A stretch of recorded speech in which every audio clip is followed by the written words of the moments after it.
Welcome back. Today we are going to talk about the IKKO OH300. This is one of those sets that people have asked me about, and fortunately IKKO had reached out, asked if I would be interested in reviewing something, and I said most definitely. And so they sent the OH300, not the OH10S, which I will promptly ask them for as soon as I'm done with this. But that's the one I really want to review since I have the OH10 and it's sort of a legendary set. But OH300, not all that far from it. And being all that not far from OH10, this one is a very nice set. I actually like it a lot. They didn't overprice it. It's a really fun sounding set. I think you get what you sort of pay for. There's no real surprises with this one, but you are paying a little bit for this photochromatic faceplate, which I don't think is going to change colors as they show in their marketing due to the LED light. But yeah, most definitely a very cool thing, and it'll look better in person. Cable is kind of okay. Lots of tips in the box, kind of an IKKO thing where they give you the tip card, and let's see if I could pop this open easily. Let's say maybe. So yep, lots and lots of tips, which I think is an IKKO thing. Cable box and hole for the shell. So that's what's in the box. Not a whole lot. Pretty much what you would expect at the price point.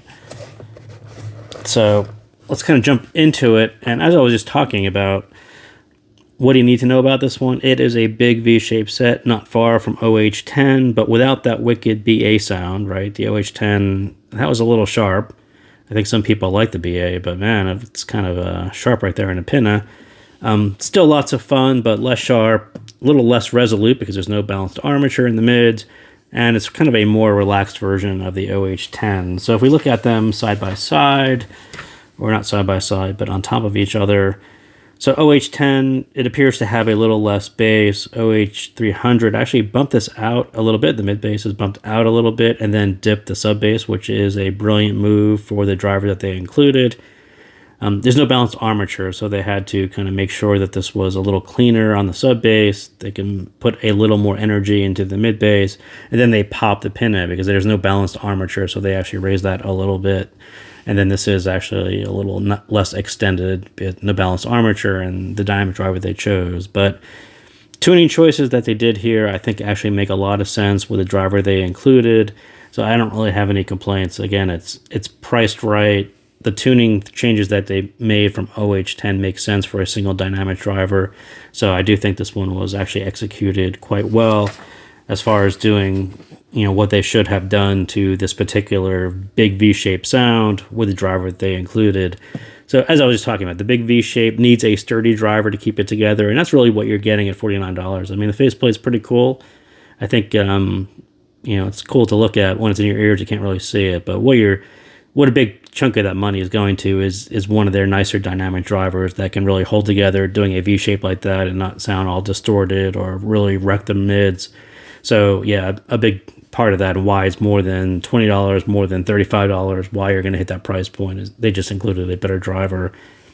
I wouldn't wreck it for lower volume listeners at all. It's really too V-shaped and it sounds better at much, much higher volume at like 11. The mids, as you would expect on a big V-shape, they're just going to fall back a little bit. This will handle bassier genres too, pop, EDM, R&B, right, kind of tight enough for rock. Like I said, I think the driver is actually pretty good, and it holds together enough that you can get away with rock and it doesn't sound like mud. I think they actually did a pretty good job. A little bit of the OH10 DNA in there, and how much it can be too much bass, but not really sloppy too much bass. I think they actually found the balance of just increasing the mid bass a little bit without really pushing the driver into a point where it wasn't all that happy.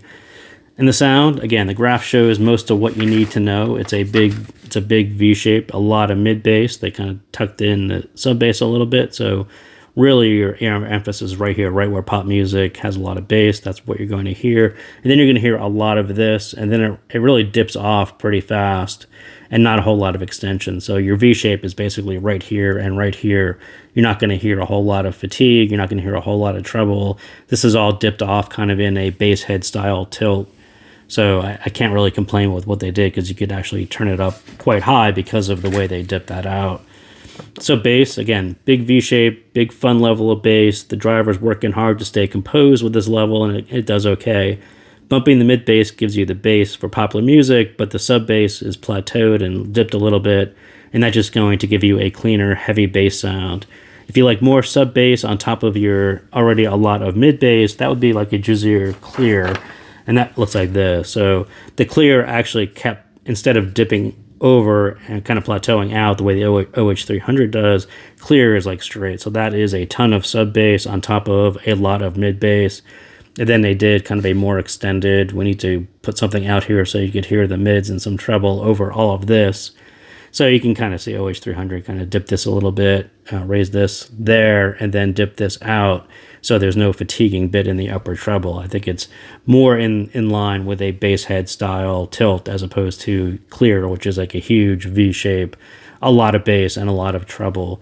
I think OH300 is actually a more palatable way to listen to higher volume bassy music. So the mids, again, this is the most noticeable where the volume it takes to get the mids forward is a lot. Yeah, I don't know what else to say about it. It's going to sound quite recessed until you raise the volume quite a bit. It's just not for low volume folks. And this is where the OH10 had a real advantage. And doing it just with a one dynamic driver, it drops the mids in with lots of other sets. It doesn't really compete, whereas OH10 had the balance armature. You get a little bit of sharpness, a little bit of brightness to cut through all that bass. You don't quite get that on OH300, so things kind of fall back, and you have to turn it up so the mids come forward. It's just not the star here. Just get them forward enough so it sounds fun. You can hear the bass. I think that's kind of where you need to be on this one. Treble. This is another popular V-shaped style. Boost the bass and pair it with the lower treble. I don't have a name for this style, but it's actually one that's a little bit more common. It's fun, and most people won't notice the lack of upper treble. So what it actually sounds like, and I was just talking about it, you get a lot of this and a lot of this, and this rolls off pretty quickly.